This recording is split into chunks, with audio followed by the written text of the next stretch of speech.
Hey, what's up, y'all? Following episode of Channel 451 Tunnel Talk is recorded on Thursday, June 12th, 2025, year of our Lord. I'm really looking forward to this one. We'll talk about why the women are awesome. We'll talk about why the men haven't been awesome.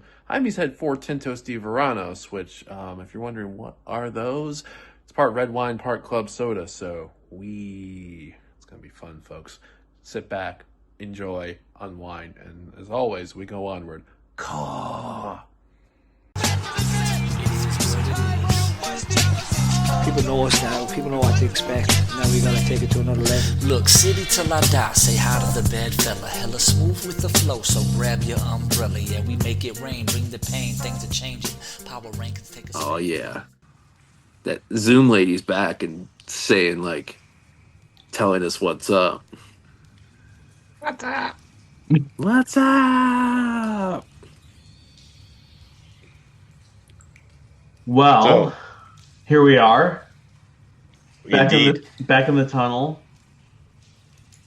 I've been drinking. I'm just going to start with this. I've been drinking. What's old is new again. Since about 5:30. I've had. So I don't know if anyone knows this. This is a drink called Tinto de Verano. It's like in Spain they drink this in the summer. You mix wine and club soda and you put a little fruit in it. And it's very boozy and it's very delicious. And so that's what I've been drinking. So, Adam, should I re-record the intro? Because I totally kind of fucked up on the pronunciation of that. No, we might as well get your gringo pronunciation on the chat. So well, do we even need an intro with you on the podcast actually today? I mean, you're introducing yourself, which is, I guess, okay, as a number 10 would sometimes do. So we were just discussing this at Garrett's legacy number 10 on the 451 podcast, Tunnel Talk. So we're thinking Pelé, Maradona, Cyrus Sadie. All the greats. Eze, of course, Lily Jekyll wearing the number 10 for the women's side this year. The big ballers were number 10. So that's Garrett. We got the big baller tonight. We've got Adam in the house. We've got Alan. We've got your humble servant, me. The Peruvian hair god. That's nothing. I've not whispered that to Garrett and said, "Could you just say this? Describe me, dude." That was all of his own accord. Red texted us on the side when he first heard that and he's like, I don't know how many raffle emojis that dude dropped, but.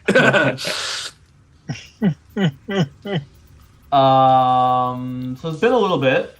We're in the middle of a long Detroit City season. Men's team in full flight, women's team in full flight. As far as I'm concerned, the men's team can suck it.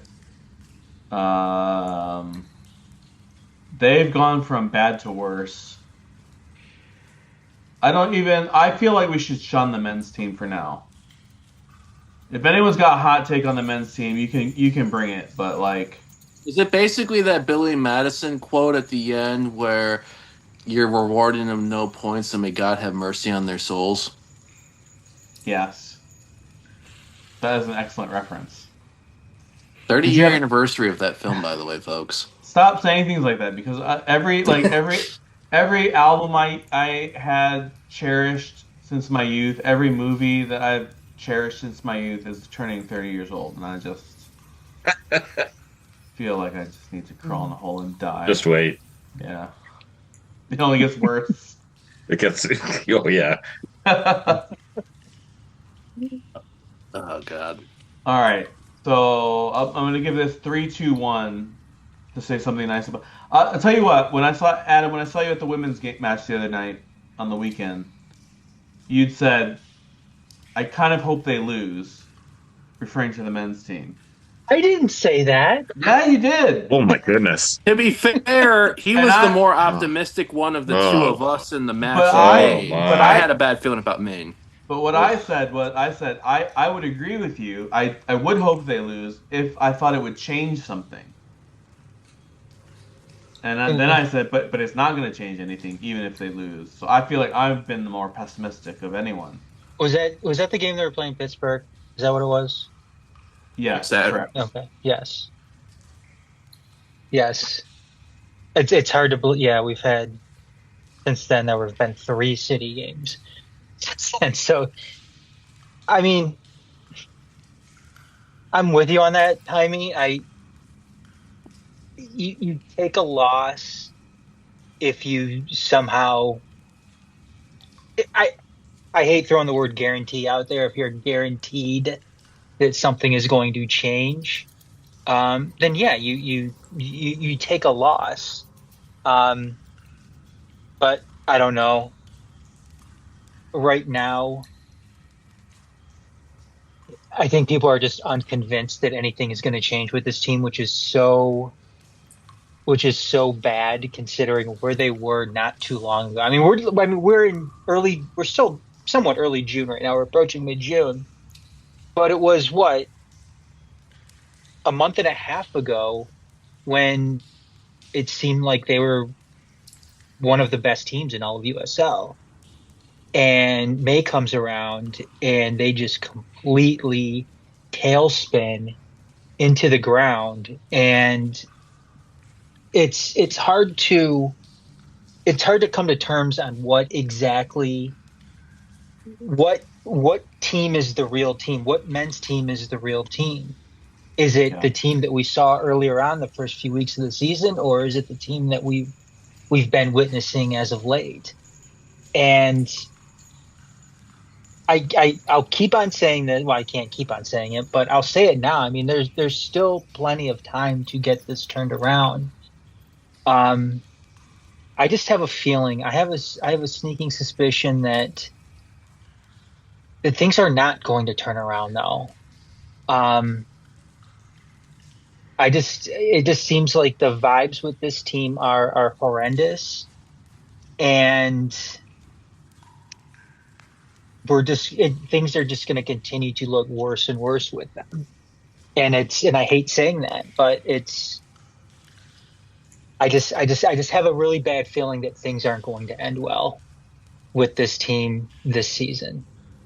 And I hate saying that, but thank God we have the women's team right now to, look forward to, because the contrast between these two teams also is amazing as well. It's just what we're seeing. I mean, this is a team that the men's team is a team that is look like they've completely, I don't know. It looks like they've forgotten how to play. It looks like they're ready to move into the off season. And I was talking with Garrett the other day. Maybe this is the direction that we can go with it, in some sense. But there aren't many players on this team that I would bring back next year, as it stands right now. Garrett, remember, Garrett and I had this conversation, what was it, 2 nights ago? Because I think the thing that you want to look at it right now, when you watch that match on Saturday, let's talk about the last 2, because we didn't do a full... I'll finish my thought before we get into that past match. The way things, and obviously things can change. Yeah. But as it stands right now, there are probably only 3 players that I would bring back on this team right now. All right, bring it. Who are the 3? It's Darren Smith, Steve Carroll, and Devin Abumensa, and that is absolutely it. Because if this team begins to completely go south, and it turns out that we miss the playoffs and we finish, like the bottom third or whatever, if we miss the playoffs, that's the bar right there, because just make it in and anything can happen from that point on. We saw it 2 years ago in Pittsburgh. Anything can happen that first round. But if this team fails to make the playoffs, I'm tired of rehashing these same players, essentially these same players. I'm sick of rehashing the Michael Bryants. I'm sick of rehashing the Reese Williamses. I'm sick of rehashing, and I'll go ahead and say, I know this is going to perk up Jaime a little bit, I'm sick of rehashing the Ben Morrises. I mean, we don't need to keep on running out these same exact four players anymore. We've seen what Darren Smith can do, and that's something that has been sorely missing on this team since what? Jean-Claude Lawson, the ability to go and actually go out there and score goals. And Jean-Claude Lawson at this point now has been 5 years ago since Jean-Claude Lawson has made an impact, was a standout player on this team who was making an impact on this team. Jean-Claude Lawson was 5 years ago at this point, and since then we haven't had a consistent goal scorer since Darren Smith came along in the first half or the first, third of this season. But I know that there's a lot of those parasocial relationships that people have with this team. We saw it when Maxey was, leaving in the offseason to go to Rhode Island. All of a sudden people were crying and bitching about, us letting go of Maxey. And as it turns out, he was on the bench again last night, by the way. But because they played Louisville yesterday. I guess I mean, just how long do we have to keep on rehashing these same players that have been on this team for the past couple of years, the past few years now, when it's not working? It's not working. It hasn't been working. The championship was 4 years ago now. I think it's time to move on in many aspects if this continues to tailspin in the ground. The Nice championship you're talking about. Yes. It's not getting it. It's just not. Nothing is getting done at this point. We're going in circles. We can't keep on running out the same squad of players. And the way I see it right now is, there's only a small handful, if you could even call it that are worth bringing back if it continues to go downhill from here. And I named those three players. We've seen what this team is like without Stephen Carroll on that back line. It looks like shit. Devin Amumensa is still probably our best all-around player on the team right now. And Darren Smith fills a need that we haven't had in, like I said, 5 years since Jean-Claude Lawson. Other than that, the keepers have shown us nothing this year. Everybody on that back line, aside from Steven and Devin, have shown us absolutely nothing this year. That midfield is maybe one of the worst midfields we have ever seen. Missing Lijap tremendously. Missing Lijap tremendously, who can't stay healthy. And then the forwards, the wings, the forwards. We've seen this before where they have this total inability to score goals. So what are we doing here? And it's not the first time. This isn't the first time that we've seen this team be unable to score goals. We've seen it the past few seasons now, a team that has been unable to score goals. Yet we keep on trotting out those same guys. And now, all of a sudden, we have a defensive problem now, where we can't keep the ball out of our own fucking net. So, again, I ask anybody out there, I ask any City supporter, City fan, if this continues to go south, what are we doing? Why do we keep on rehashing these same players over and over again? It's not worth it. And if we keep on doing that, if we're just here for, some nostalgic aspect of trying to hold on to the past when, City was winning championships in Nice, then whatever, you're going to be disappointed. And the only thing that you're going to have to look forward to during the year are the 2 months that the women's team plays in May and June, and then when the indoor season comes around in January and February. So I don't know what to tell anybody else, but I, for one, am tired of seeing this. Yeah, and I think what I was going to point into, Alan, I know you had the unfortunate task. You were in Maine for the match before that, which we thought and I'm was... sick of Alan going to these road games and losing games for us. To be fair, it's not Allen's fault for Pittsburgh. I blame Joe Novak for the last one. Yeah, fuck Although Novak. There you go. Okay, I'm off the hook. you're off the hook for Pittsburgh, but what I'm saying is, we thought Hearts of Pine was going to be absolute rock bottom when a team that basically won one game in League One all year and went through our midfield like a knife through hot butter on a lobster roll. It's a nice reference for the East Coast. That was a good time. Yeah. Yeah. And then you lose Steve Carroll late in the match, limped off with that injury. Sounds like he's on the road to recovery, just wasn't able to play on Saturday. Who knows if he's going to be back in this weekend. But the question is, in that moment, if Steven's out, who's going to fill that mental gap? Who's going to be the mental leader on this team when times are tough? We've talked about it in our side convos, Adam, you and I don't think they're right now, from what I see of this squad outside of Steven, I don't see anyone that's got that ability to like rile the team up and get the group forward. Now, the Danny Dicchio post-match conference sounds like plenty of players had words in the locker room. Sounds like discussion back and forth coaches. But that first line, we have a lot of passengers on this team. We've lost our bite. After what Sean Spence called the worst game in Detroit City FC history, and I say men, I agree with that, men or women. That wasn't even a glorified training session, what I'd call Saturday. It looked like they didn't even want to fucking be there.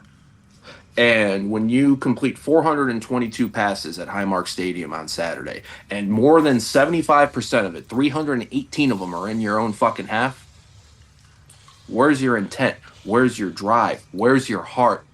Where's your fucking pulse?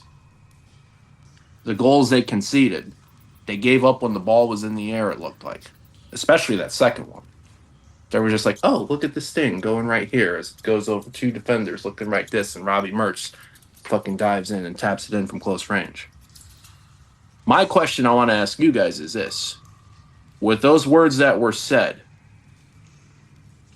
do you see that as Pittsburgh being the darkest moment, and now it should start to get better this weekend, starting in Loudoun and then home to Miami next week? Or is this going to be, are we expecting worse? What are you all thinking? I have a few rays of hope, personally, but I want to, Alan. What's your vibe before I lift everyone's spirits? Well, I think our number one concern is we've got to figure out how to draw Adam out of his shell and give him some confidence to speak his mind. Because it's great. And I think once we're able to do that, then I think we'll that we can count that as a success. So we're going to work on that. Sorry for blowing up at you, Alan. I didn't mean we shouldn't go to road games anymore. It's just stay away from the women's road games, okay? Because they have a real shot at getting to the playoffs and making a run. So, like, what do we got? I'll keep that in mind. Do we have Kalamazoo this weekend? Are they go out there anyway? That 2 weekends. I have a question for that. I have a question for y'all. I'm sorry. I don't want to derail it. Let's just stick on topic right now. Yeah. Sorry. I'm sorry, Alan. Just don't go to Kalamazoo or Midwest United, please. we're sending Alan to Loudoun. Send him to fucking Hartford. I did not watch the game in Pittsburgh, and I did watch the highlights. And yes, we were very poor, but not as poor as I thought we were. Based on looking at the stats of the game, I expected to see much worse. So I wonder how deep the problems are, but there are problems. Any game where you have an XG of 0.02 means that you were not open for business. And so So we have to start asking some questions about what's going on in the locker room. I did watch Danny's comments, and he basically said as much. So it's kind of in the hands of the players now. But I think they're totally aware of where things are at. I don't think there's any denial going on in terms of things aren't working. And I think every day about like what is at the root of this, and I really don't know. I mean, one thing I do know is this happens. I mean, we can point to any number of teams, even at the highest level of the game, where you see this happen. Something goes wrong on the squad, whether it's, on the squad itself or the situation, the environment around the squad, and some teams with almost infinite resources goes off the rails. Yeah, and so Manchester City. Welcome to the big leagues. We've been pretty blessed in terms of having a really high performing team throughout our history from day one. And now that we're at the level that we're at, things are tougher. So let's see how we weather this storm. Let's see if we can find some resolution and how that's going to come about. Are we done for this season? I mean, it seems so early to come to that conclusion. I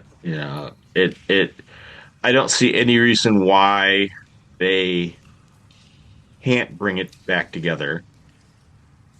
And if they don't, then we'll know, big changes have to be made. So at that point, it's kind of out of the hands of the players and up to sporting director, the coach, and their staffs to kind of diagnose the problems. So I'm kind of left with I've gone from being unhappy to being concerned. So I think after the last couple games, my opinion of the situation has changed from it being a problem with poor performance to something deeper. So that's kind of where my head is at. I have to admit my expectations are low. I don't think there really is a team that things as constituted right now and where people's heads are at, I don't think there's a team they can beat. So that doesn't bode well, but things can surprise. Football's a funny game. Maybe somebody will reach deep. I do think that leadership is a big component of this. It always is. So maybe some new leaders will emerge in the locker room and kind of put things back together. That's my hope. So all I can do is hope. That's all I got. yeah. So, as I said a little bit ago, got three reasons to be hopeful. Because this is me, the Peruvian hair god. Don't mind me. It's a new year. I've said it from the beginning.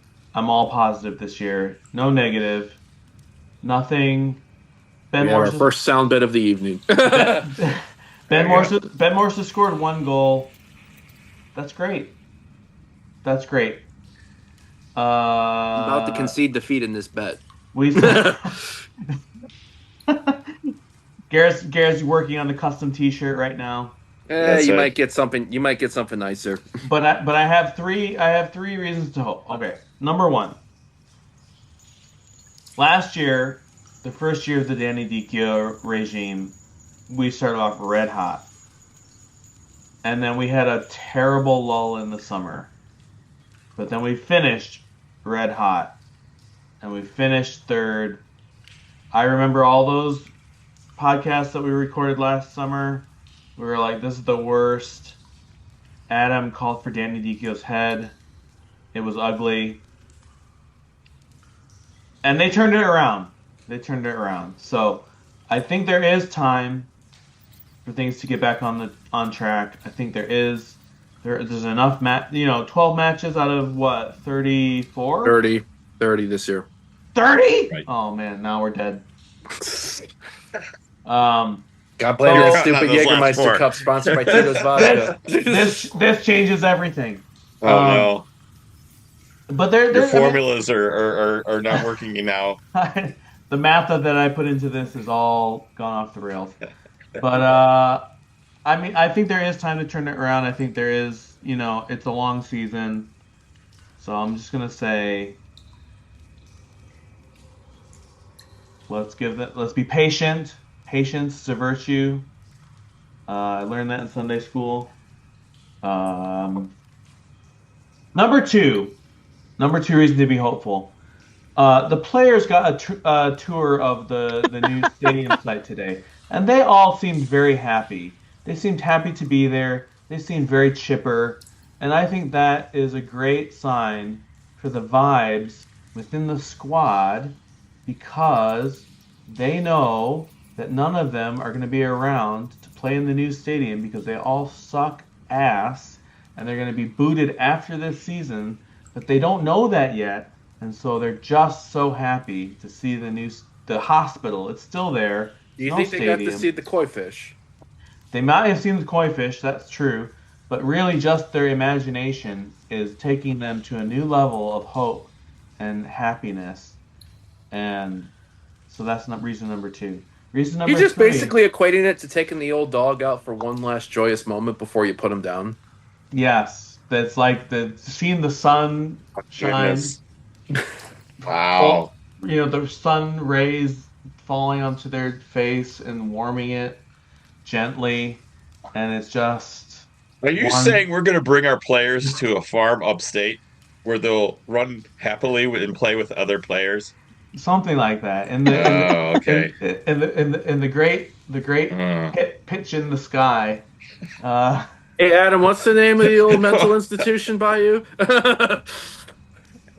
Reason number three, again, another little juicy tidbit from social media today. The team of the month, Detroit City men's team honored the team of the month that's been playing small-sided games all month long, all through June or May. I don't know what the month is, but one of the teams was the best. They were the best, and they all got T-shirts from Pablo's Tacos, and presumably they got a taco to eat on the way home, and they all were smiling, and they seemed happy, and so I think the more tacos they eat, the better they're going to play. And nutrition out the door, just eat tacos, and it's going to all turn around. Tacos is the key. Vibes team. This is a vibe team. Tacos equal vibes. Tacos equals vibes. Right. That's what I've always said. And Scientific. So that's why we can be hopeful.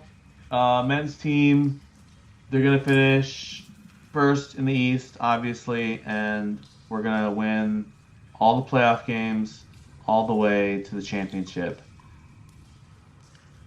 Write it down. Cool. Feel better already. See? All you need. All you need to know. All right. Enough of this stupid men's team because they suck. They're the worst. I'm going to intro the women's team with a little anecdote. If you'll indulge me, just a small anecdote. All right. So my son is in 7th grade. He's in middle school. And about 3 months ago, probably in March. Wait, is he going into 7th grade, or is he? He's just going finished. into- He's just finished 7th grade. Okay. Yeah, just finished 7th grade. Damn, time flies. About 3 months ago, in March or so, his science teacher his science teacher's husband got a job in another state, so she left. She moved, and so the school emailed us, and it was like, you're gonna get a long-term sub for the rest of the year. Whatever, it happens. The first week of this long-term sub, my son comes home and says, "Dad, you'll never guess what." And I was like, "What?" He says, my new science teacher was wearing a Detroit City hoodie today." I was like, "Really? Interesting." So then, a couple weeks roll by, and then he says, "Guess what?" And I said, "What?"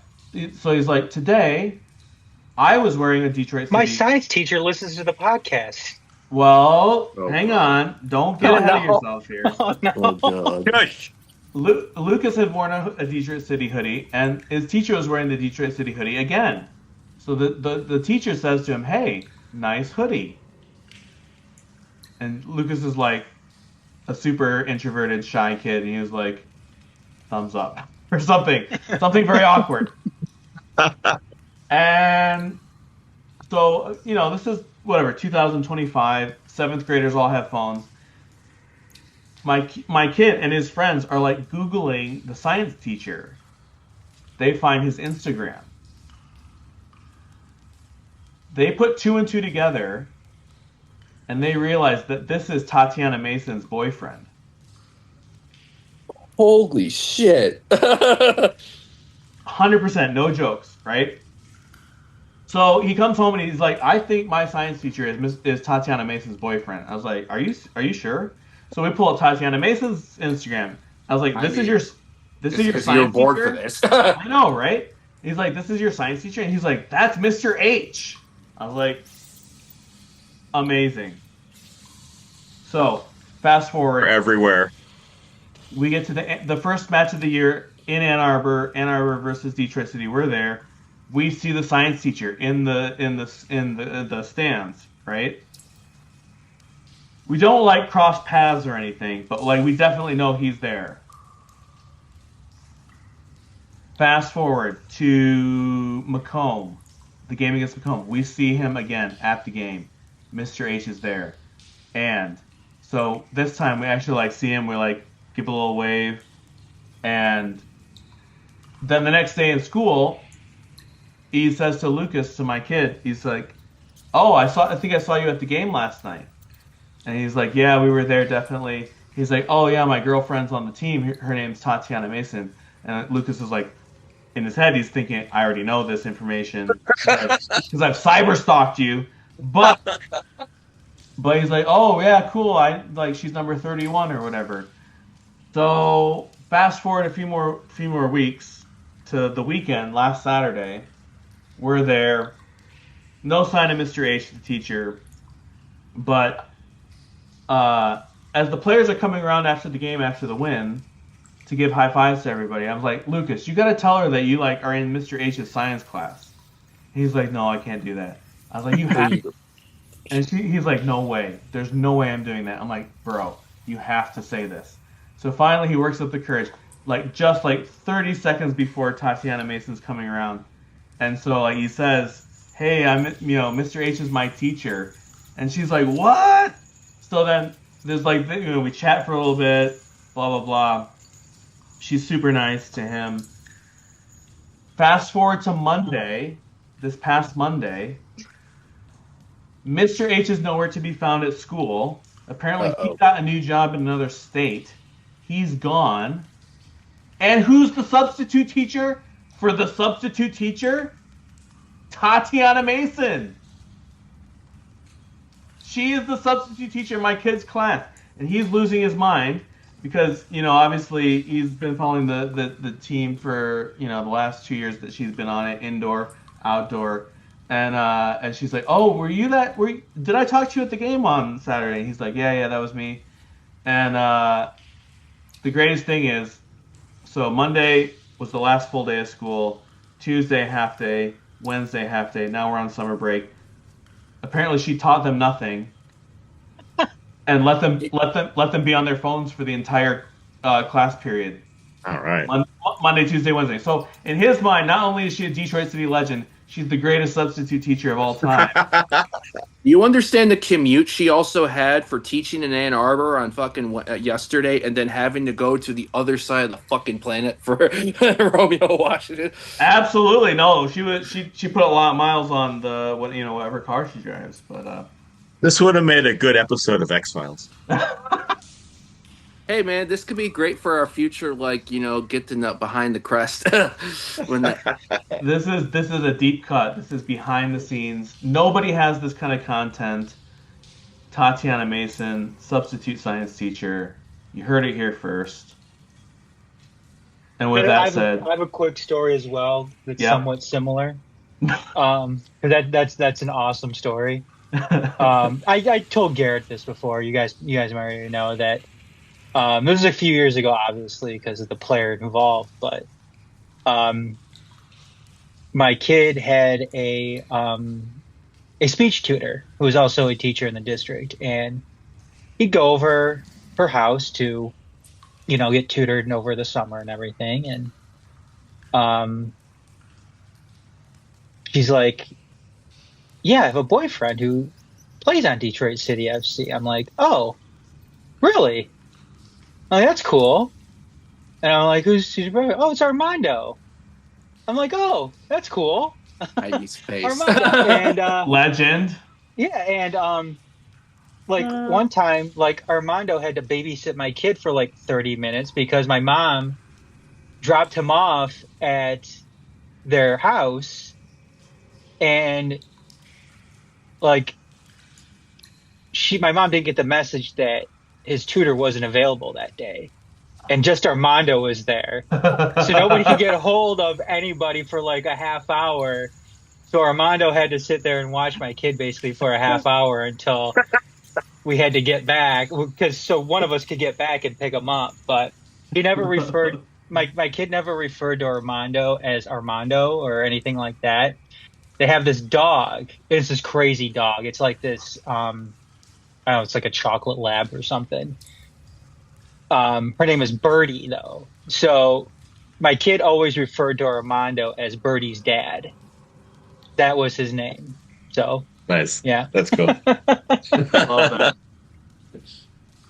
There's so many great human interest stories, especially I feel like with this women's team, seeing this team the last few weeks, and even at the game last night in Romeo, I feel like the vantage point too. It's just it's such a 180 vibe wise from talking about the men's team. Oh yeah, 100%. Not just on the vibes, but also on the results, because they had been balling, and I think getting better too. Yeah, Mm-hmm. yeah. But I think the last time we recorded, we were kind of wondering, which direction the season was going to go. I think we were wondering where the goals were going to come from, and since then it's been obviously a very steep ascent. Did you all record before Toledo or after Toledo? Before Toledo. So 11 goals scored since then. Exactly. So I think it was after the Macomb game. Okay. So at that point they were 1 loss and 1 tie. And which did not look good. Yeah. Yeah, it didn't look great. Adam had a lot of questions about the women's team. That was the most concerned of a phone call I think I've ever gotten from him after. Very pessimistic. Granted, the men lost to Charleston earlier, so that was probably part of it also, but still. Well, yeah, we're done talking about the men now. Yeah, no. Since then, you had your chance. So the women are 5 matches unbeaten now, and joint top of the table. Behind the first tiebreaker is head-to-head, so that's why we're behind Ann Arbor currently. The results last night went just about as well as you could imagine. Detroit City, incredible women, comeback victor. Well, they were ahead, then they tied, then they found the late winner to beat Macomb in Romeo. Garrett was there. We had Ann Arbor losing to Kalamazoo at home. We had Midwest dropping points on the road to Toledo, and obviously Toledo has struggled all year. Toledo won at Union, though, on Sunday for their first win of the season. Correct. They're starting to maybe pick up a little steam, but I mean they got truck rolled. Is that a word? Truck rolled? I just invented that word. Truck rolled. It's like the Garth Brooks song "Thunder Rolls, Lightning Strikes" because the weather was trash, but the goals by City weren't. Ooh, that's poetry right there, Garrett. Wow. That's what we've been missing all these long weeks. All right, so there's a few things that I want to, and I'm going to point these questions to individuals, but anyone can chime in if you got a vibe. The shutout streak came to an end last night, finally, but before that was four straight clean sheets for the women. Allen, Ella Karolak, Acadia Murphy, Allison Lapointe. It feels like that's as solid of a center back pairing plus goalkeeper that we've had ever, maybe for the women's team. And obviously, bearing in mind that we've had a very good goalkeeper for the last several years, we've had some other really good players, but like they've been locked down lately. Yeah, I mean, of course, the first two are pretty known quantities, so veterans of the team, and the new variable was Allison. So, and it's not that I thought this player was going to be bad, but we've had such a great goalkeeper. Yep. It's like, how can you how can you kind of reach that level after the absolutely stellar performances we get from Gabby? But I mean, there it is. I mean, just save after save. I really, things would look very different if we hadn't had these kind of top-notch goalkeeping performances that we've gotten out of Allison Lapointe. So, yeah, I mean, it's why we're where we're at, and I think we have a good fighting chance to win the division. And now I think a key reason why that's true is because of some of the players that came in after the beginning of the season. So, that was probably, if we had started with the set of players we have right now, we probably would have had a better start. So, but again, just another excellent recruiting season by Dave and Danny to assemble a good squad of players. We've had some players float in and out like normal. The summer league. Lily Jekyll, we have not seen a lot of because she's got other stuff going on. So, yep. Saw her coach put out a social media kind of recruiting "come and get me" post, and I don't know if they have a big combine coming up or something, but yeah, I mean, so even with a few interchanging parts, we've still been able to put together a big squad. So, but backline, crucial. Excellent goalkeeping, crucial. And then let's see where it goes. I mean, it's like every game is a final from this point on. So if we're able to successfully complete our season, we're in. Garrett, Alan mentioned one of the players that had that we've had come in late. Obviously, I think the most notable is Sophia Romine.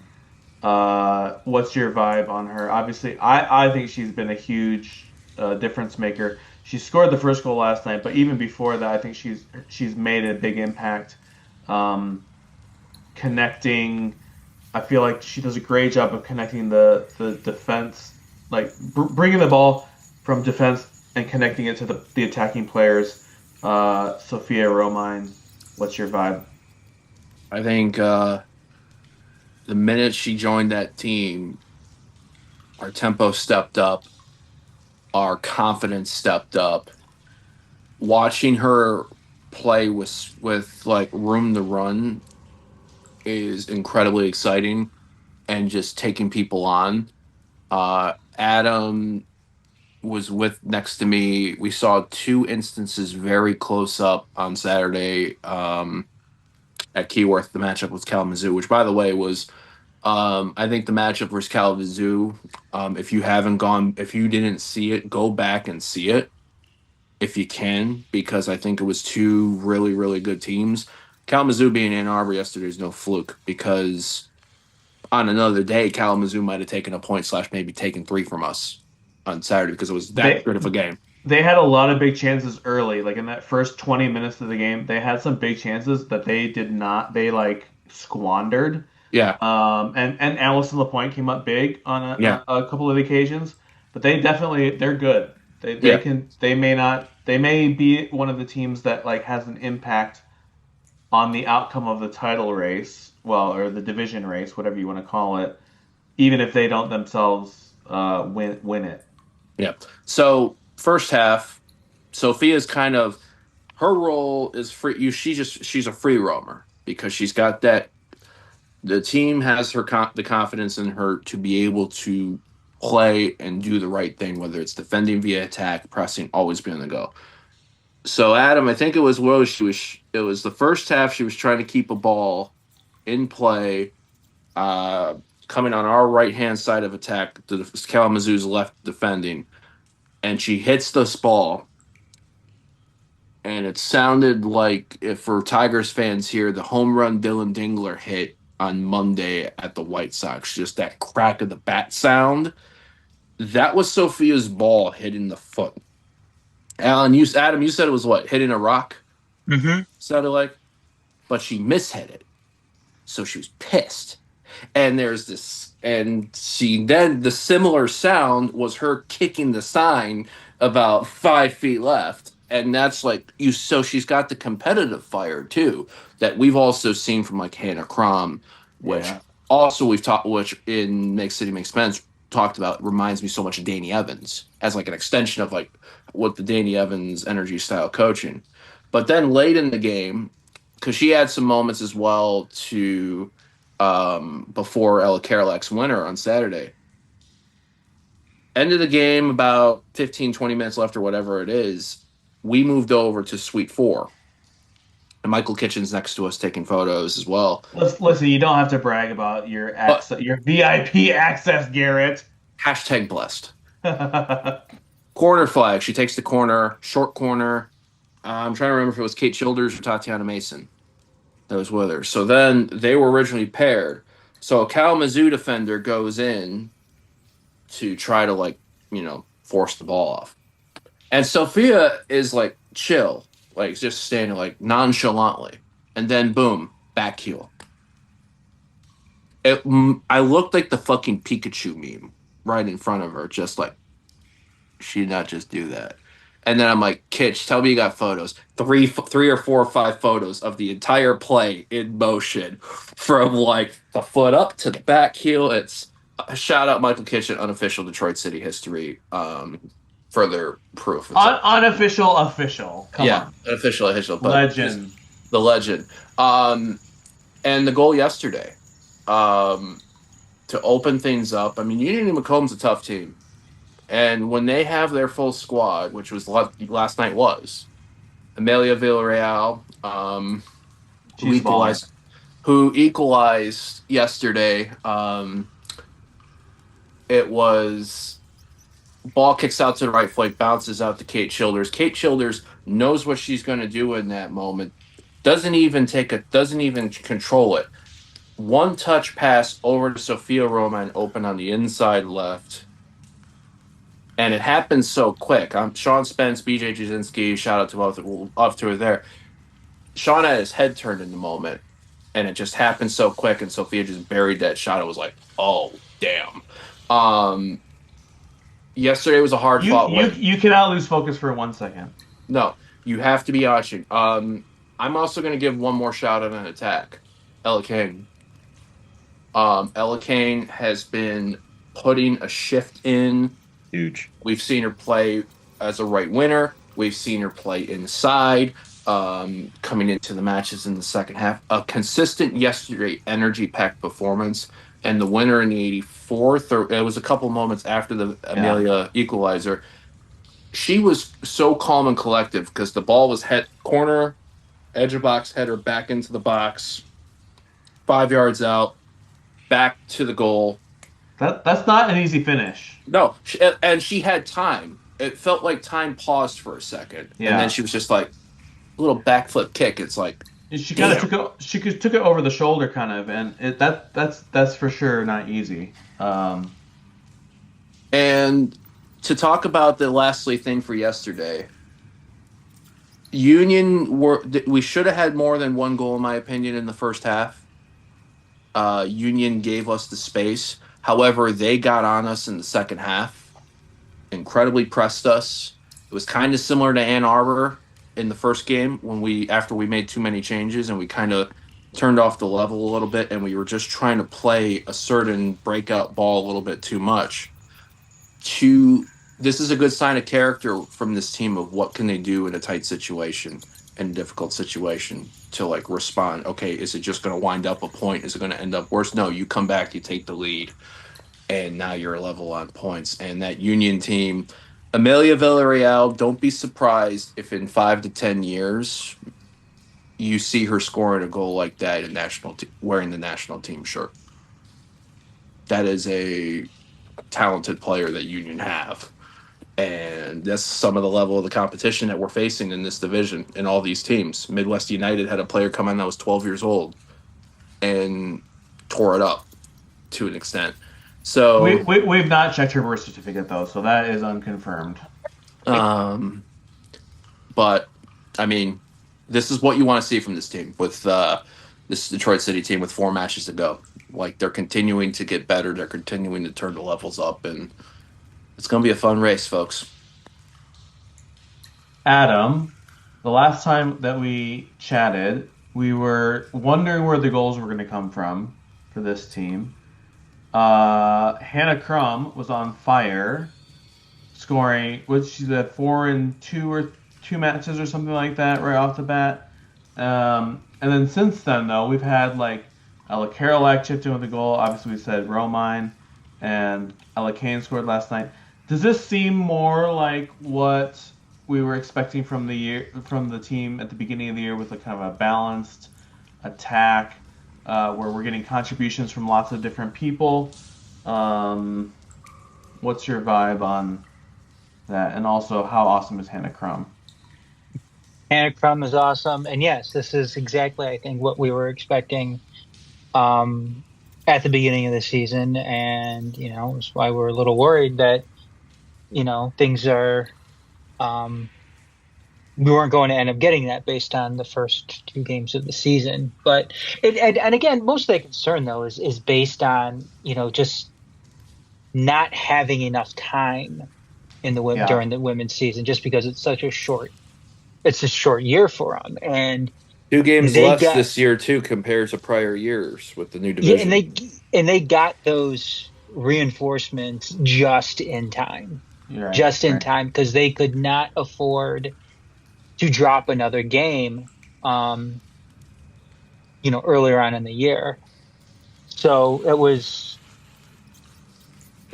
definitely much needed to get those players in, and it's obviously paying off for them right now because they look incredible. They look like a completely different team than what we saw the first 2 games of the season. And it just seems like they keep on getting better, with each game. I also want to highlight too that, just the job that Dwayhe and his staff have done this year. Because I always thought that coaching at the amateur level, this high-end amateur level, which is where they are, is always much more challenging, I think, than coaching at a pro level, just because there's so many different aspects that you have to deal with. You have to you have to be a game manager. You have to be an off the pitch manager as well, dealing with their personal schedules, dealing with parents, and Dealing all with while college coaches. dealing with Yeah. college coaches and dealing just with all this rotation and all these different players coming in and out. I can't comprehend, obviously the shit that Dwayne and Danny have to, what they have to deal with on a day in, day out basis with this team. So it being able to have them where they're at right now and what they were able to do last year is, it's just a tremendous reflection on just how quality of a job that they've been doing. So I just want to commend them for that. And it's Sophia Romine too. Is she one of the top 5 best players on the women's side in city history? I think you can make that argument. Because there's been a lot of good ones. I think so. Okay, so Sid Bloomquist, Kenna White, Kenna Gabby White, Shriver. Gabby Shriver. But then after that, I think it does get quite murky. You put Kayla in there, leading goal scorer of. Yeah, I think you can make an argument for that. I mean, obviously, some of that is longevity. Tatiana's been featuring not just for City, but she was just in Vietnam in the offseason playing, tried out for the Super League team. I mean, last year she was in the Asian Champions League, right? On the women's side. We'll not be constrained Kate Childers when she's to out a of college. top 5. Top 5 is not enough. Yeah, we got to go top 10, I think. I mean, let's break all the rules here. There's We haven't even talked about the Grimaldos. Well, yeah, they haven't played that much, honestly. Although they're, albeit talented. Yeah.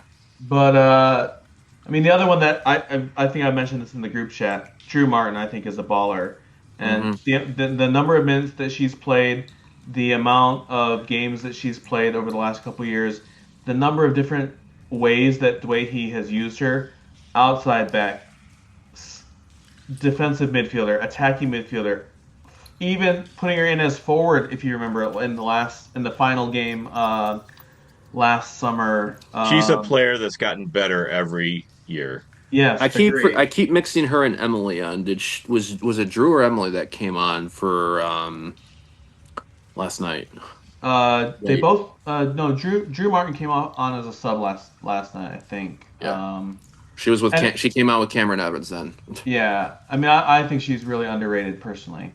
But yeah, I mean, there's so many players that have played a part in these last couple of years, the success of the women's team. So it's pretty great. I do have one note because you were talking about college coaches. Kate Childers has to return to Minnesota briefly, so that means out for Midwest. The way he mentioned in our recap, which recorded last night, but early preview, hope to have her back for Ann Arbor. It means Alan really can go to Grand Rapids now. Okay. Another thing too, obviously, is some might be asking House arrest. Couple matches in a row now. Over. Couple matches in a row now without Kayla Addison coming on. So it's almost it's the tough part of trying to get a minutes and everything versus this is a good thing with the cohesion of this unit that they have on, and they've been unbeaten in a row, so you're trying to balance that out. I mean, you have now a tricky midweek couple, Midwest away on Wednesday, Ann Arbor at home on Sunday. Ann Arbor has all very difficult too. I mean, granted, Ann Arbor's got to go to Kalamazoo, but it's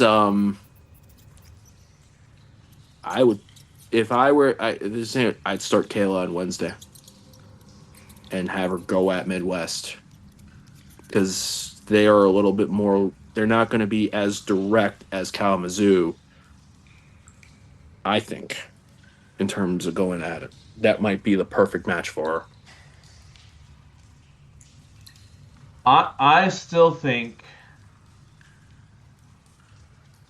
and you were talking about Ella Kane earlier. I think obviously Kayla has the threat. She's always a threat to score, but I think what she struggles with, particularly in the outdoor game, indoor game it's a little bit different. In the outdoor game, she doesn't offer much in the counter press. She doesn't offer much in terms of like the tracking back when we lose the ball, and I think that does limit her effectiveness in the game as a whole. So I think Dwayne and Danny have been right to keep her on the bench from the start. I've been a little surprised that she hasn't gotten a second half appearance off the bench, but I think like to me right now, like Ella Kane, like she's got to be in the 11. I think. Yeah, because that's going to be the tough part. Who do you take? If you put Kayla in, who do you take? Who do you take out? Right, exactly. Right. I just think that like right now, Even Smothers yesterday, yeah. So correct. Yeah, correct. I was trying to remember who started yesterday, but yeah, I think the approach is right, and I wouldn't be surprised if she has a role to play off the bench against Midwest. But I think yeah, I would tend to stick with Kane and Smothers and whoever else is available. So Danny Steffen, want to give kudos. She is moving to Florida, so Saturday was her last match. Oh no! Before the moves, for starting. So kudos. Shout out. She's been great. Yeah, she's been great. Every time she's come on the field, she's composed and does a great job of dictating the play. And wow, yeah, she'll be missed for sure. So we were talking about trips earlier. So I think this is the perfect time to ask this question. And it kind of got brought up as a joke when we were recording Make City Make Spence on Monday. But let me float it to y'all here, because we talked about the differences in vibes between the men's and the women and so forth. So last week, Alan made mention in our chat that season ticket holders got an email about a potential bus trip for Kalamazoo on Saturday, June 28th. For those that are not in the role of why we kind of were like, as I'm doing the freak of the hate, bus trips have been an absolute, whether it's Detroit City Club organized or NGS organized in the last couple of years since the USL, since the teams have been as USL, has been an absolute nightmare. As far as results on the field. 2-0 for the men in July 2023. Alan, did they do a bus trip for the playoffs for Louisville or no? They didn't do one for the Pittsburgh match. No. Okay. No.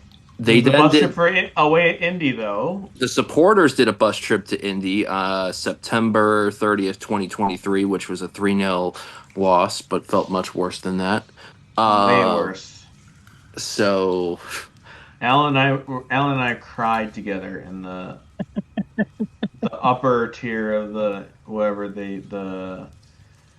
University of Illinois at Illinois. Michael Carroll Track and Field Stadium. The old Illy Pooey. Whatever it's called. Ooey Pooey. Ooey pooey. 2024 saw consecutive Wednesday bus trips to Indy 11 for U.S. Open Cup, 3-0 exit. Yes. Louisville City, 5-1, 4 goals allowed in the second half. All right. The lesson here is don't go and on one, not even, it gets better. Don't even sign up for the fucking bus. Just drive yourself to Kalamazoo, support the women. Well, this is what I was going to ask, because we also, lastly, the 4-0 Open Cup loss this year to Chicago Fire. Don't bring that up. It'll. So, what are the women, because as the men have been absolute darkness this year, the women have been beacons of light. Rays of sunshine. Yes.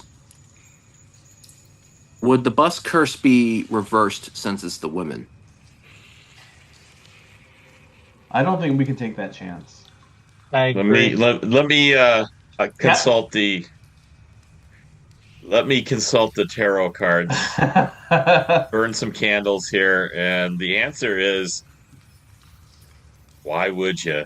See, listen to Alan. Screw the bus. Kalamazoo's not that far. Max 2 hours for anyone in the Metro Detroit area. Drive to Kalamazoo on your own. Do they still play at Mayor's Riverfront Park. Mayor's Riverfront Park, legendary stadium. It's probably going to be 95 degrees at kickoff at 7 o'clock on Saturday, June 28th. most likely, but just drive there anyways in the AC in your car, and then get out, sweat for a couple of hours. That's still the one I haven't gone to, because I'm going to go to Toledo on the 25th. You've never been to Kalamazoo? Nope. Even as a Michigan, even as a student at Central Michigan University, I never went to Kalamazoo for Central Western games. Garrett, what have you been doing with your life, man? I don't know. A lot of questions. people should go to the game, Yeah, just not on the bus. Not on the bus. Because typically the stream that we get from that venue, it's basically a potato as a camera. we were saying the last great stream at a Kalamazoo away match was Mackie Vision in like 2018. A long time ago. The 2022 one, when we won by multiple goals, was pretty good, but the last two have been absolute midweek ones are absolute ass. In general, Kalamazoo stream is the worst. Which is a shame because not even iPhone quality. No. Out of all the team, like they do a great job as far as the football and stuff that I can respect. It's just a shame that their streaming quality can't match up to their football quality. Yeah. 0 on the streaming. So unless it's that Michigan Soccer Network or whatever it is picks it up, then maybe that's our one line because that's who covered the Union match. Yeah, correct. Okay, so Detroit City salespeople, if you watch this podcast or hear this, and I know you're going to hear about this one way or another, that idea about bus trips, the idea about the bus trip for season ticket holders for this match, scrap it, please. No, please. Scrap it, and also give Alan and Jaime a free suite, just so that we can, kind of give Garrett a little bit of a wind up when he's out in the other end. Hey, if that's the case, Jaime likes red wine. Alan just likes booze. Just give it to them on there. Just bring in anything. We'll drink anything. Absolutely. If Jaime and Alan a free suite. Hey, you know what? We always talk about Red selling off a section in the stands. I think this evens it out. Well, guys, I'd just like to shout out Bryce Wolf for emailing me and just wanting to get asking how I'm feeling about the season tickets this year. And so yeah, Bryce, if you're listening, which I know you are, hook us up with a suite, man. Me and Alan, not Garrett. Adam can come. Thank you. Definitely not Red. Jam we would allow to come in. Jam will not kick you if you don't let her in, so it all works out well. Exactly. We'll put her on the guest list. The bouncer will have a clipboard of names. I'm sorry, sir, I don't see your name on this list. She'll have to show her ID. She'll have to show her ID, but then she's in. Rod, no chance he's getting in the suite. Who? Anyone else? No, I think that's it. That's all the legacy Walter members. can come in. Because Walter, that once I eventually make my way over, Walter's going to be like, "Where have you been, bro?" Jaime didn't even mention Dennis. Oh, Dennis, yes. Oh, ouch. I mean, Dennis, he's not coming from Chicago. That's a fact. But, my goodness! Dennis would be welcome with. We're gonna disrespect. Upon showing his Irish passport, he would be welcome. Oh my god! All right. I could already hear Dennis right now getting pissed off. Bro? Angry Irish gibberish. Chicago Irish gibberish. Not a good combination. All right. Any shout outs? Do we have anyone that we want to shout out? Y'all lead off Garrett. on this one. You want me to lead off on this? Yeah, man. Go. Or you want me to close it? Go ahead and start. But if you go past 1 minute 3 seconds, you're gonna have to mute. You'll see a yellow light and then a red light, and then your mic is killed. First off, shout out 1 minute and 3 seconds. Shout out to all y'all. Great episodes lately in with Jam.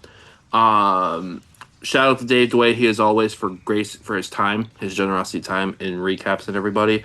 Shout out to Jared for taking the role of cameraman, Jared Koch, last night in Romeo for the production stuff on there. And yeah, shout out to everybody that's been checking out anything that's been done on Major Detroit platform.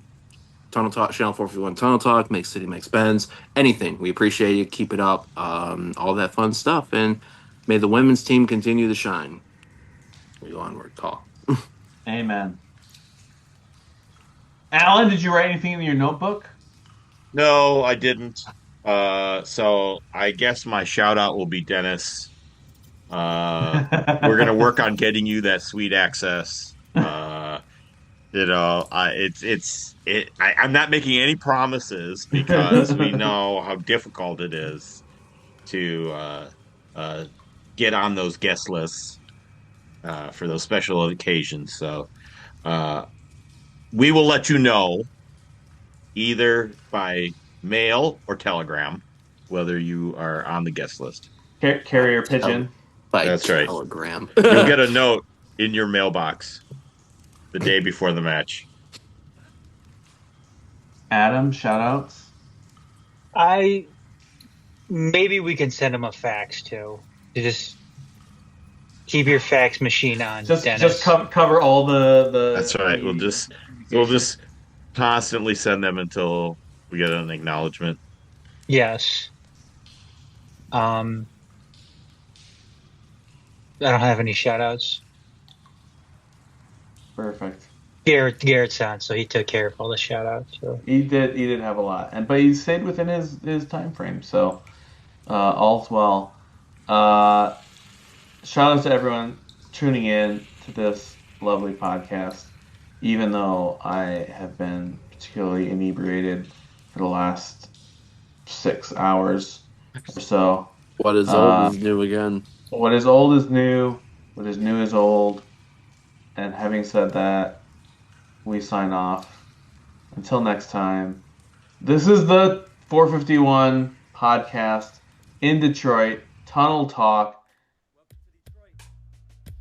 We bid you good night.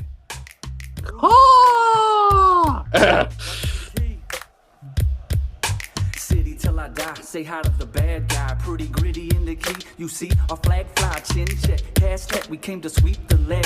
With all disrespect, LaRouche will bruise your head. 2012, the scene pop, we came to clean clocks. Your team is dream drop, we gave some mean knocks. Stomping on the count, yeah, we chomping on the bit.